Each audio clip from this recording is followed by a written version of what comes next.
Imagine leaving everything you know to seek better opportunities in another country. You're about to hear the tale of an immigrant. Let's call him John, who did just that. John was a young, ambitious individual, full of dreams and aspirations. A resident of a small town in India, he was yearning for something more, something bigger. John, like many others, was drawn to the allure of Canada's vast landscapes, its promise of better opportunities, and the chance to build a brighter future. So, he made a bold decision. He packed his bags, bid farewell to his family, and embarked on a journey to the Great White North. His journey was not without its trials and tribulations. He faced a language barrier, a starkly different culture, and a fierce Canadian winter. But John was resilient. He worked tirelessly, often juggling multiple jobs just to make ends meet. He overcame the language barrier, adapted to the local culture, and even started to enjoy the snow. John was finally living his Canadian dream. But as years passed, the dream began to lose its sheen. The high cost of living, the struggle to find a job in his field, and the longing for home began to weigh heavily on John. He had come to Canada in search of a better life, but was it truly better? That's when John made a decision that left many puzzled. He decided to leave Canada, the land he had fought so hard to make his home. He chose to return to his small town in India, a place he once dreamed of escaping. Intriguing, isn't it? One would wonder why someone would choose to leave after such a struggle to get there. But first, it's important to understand the role of immigration policies. Immigration policies are like the welcome mat of a country. They dictate who can come in, how long they can stay, and what they can do while they're there. Let's dive into the ocean of immigration policies and see how Canada's policies stack up against others. Canada, often seen as a land of promise, has an immigration policy that is largely fueled by a desire to grow economically. Its doors swing wide open for skilled workers and entrepreneurs. It's like Canada is saying, "Come on in, we've got jobs and opportunities aplenty." Now, let's hop over the border to the United States. The American dream attracts many, but the immigration policies can be a tough nut to crack. It's like a selective club where getting the membership can be quite the challenge. The focus is on family reunification, employment opportunities, and diversity. Across the pond, the United Kingdom has a points-based system, much like Canada, but it's a bit stricter. Unless you're a high-skilled worker, a student, or a family member of a resident, getting in can be tricky. And then there's Germany, the economic powerhouse of Europe. Its immigration policies are focused on attracting highly qualified professionals and students. It's like they've rolled out a red carpet, but only for a select few. Australia, down under, has a similar story. Its points-based system favors skilled immigrants but also places a strong emphasis on family reunification. Now let's circle back to Canada. With its welcoming policies, it's like a beacon of hope for many. It offers a high standard of living, work opportunities, and social benefits. It's a country where you can build a life, not just a career. Clearly, Canada has one of the most welcoming immigration policies. So why are people leaving? Now, let's delve into the crux of the matter.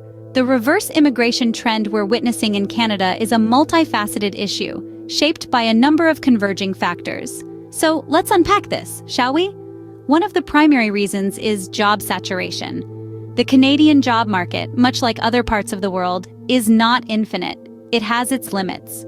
With a large influx of immigrants, it's inevitable for the job market to become saturated, making it increasingly difficult for newcomers to find gainful employment.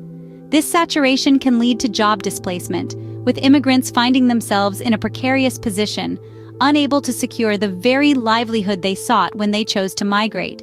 Next, we have the cost of living. While Canada is known for its high standard of living, it's also known for its equally high cost of living. From rent to groceries to healthcare and education, maintaining a decent standard of living in Canada can be challenging. This financial strain can push immigrants to reconsider their decision, leading them to return to their home countries where the cost of living can be significantly lower. Then, there's the issue of cultural assimilation. While Canada is a multicultural society that prides itself on inclusivity, cultural assimilation can still pose a challenge. The process of integrating into a new culture, learning a new language, and understanding new social norms can be daunting. This can lead to feelings of isolation and alienation, prompting some immigrants to seek the familiarity and comfort of their home countries. Furthermore, data and statistics support these claims. A study showed that over the past decade, nearly 100,000 immigrants have left Canada, a trend largely influenced by the factors we just discussed: It's not as simple as it seems, is it? So, what does this mean for Canada's future? A question that's been echoing in the minds of many as we witness this reverse immigration. The implications of this trend are far-reaching and multifaceted, impacting not just the economy, but also the cultural diversity and workforce of Canada. Starting with the economy, immigrants have always played a crucial role in the economic growth of Canada. They bring in new ideas, start businesses, and contribute to the overall GDP. With a significant number leaving, there's a potential for economic slowdown. However, it's also an opportunity for Canada to reassess its economic strategies and perhaps focus more on developing homegrown talent and businesses. Moving on to cultural diversity, Canada is known for its rich tapestry of cultures. Immigrants enrich this tapestry with their unique traditions, languages, and cuisines.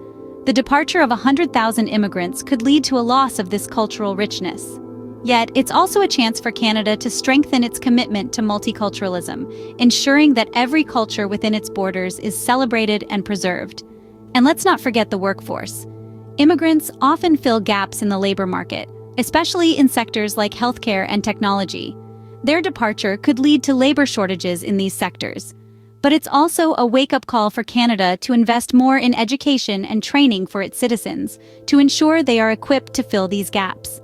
The future of Canada, like any other country, is not set in stone. It's shaped by various factors, and reverse immigration is just one of them. This trend could bring challenges, but it's also an opportunity for Canada to reassess its strategies and adapt to a changing world. Only time will tell what impact this reverse immigration will have on the Great White North. For now, it's a trend worth keeping an eye on.